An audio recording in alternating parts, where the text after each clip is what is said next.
This is Great Upstairs Remodel Part 9, finally in the primary bedroom. So here I'm throwing down some Kilz, literally using a roller to roll it across the ground. On the subfloor here, we knew that there had been some pet accidents, so I did a thorough cleaning of the subfloor and then putting down Kilz to seal out any of the smells so we don't have future problems. Once it was dry, then I could continue on and lay down all the LVP. Again, this is Aquaseal. It's a 12mm thick board. We did it in the Chestnut, got it through Lumber Liquidator, so it's a very cost-effective flooring, but insanely durable.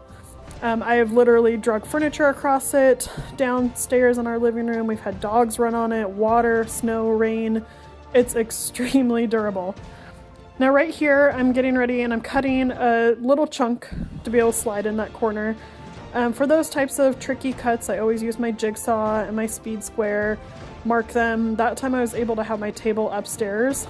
Makes a little bit more mess up there, but is really convenient as far as not needing to leave the room to go make those cuts. For the other straight cuts, like when I get to the end of a row, what I do, and this is a handy trick I learned from my brother, is you take a full-size board, flip it backwards from the direction you would install it. Mark where you're going to need to for the size of the piece, take it over to the chopper, chop on that line. The piece that is the correct size will now actually be the correct direction and will have the cut on the wall side. And your scrap piece can now go to start the new row. It's a handy way to minimize waste, also to create a nice, easy stagger pattern, because you're going to get those pieces that are different sizes naturally. So really handy trick. Flip the board backwards, mark and cut.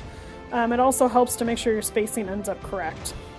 So once we got all the flooring in, now we are ready for the accent wall.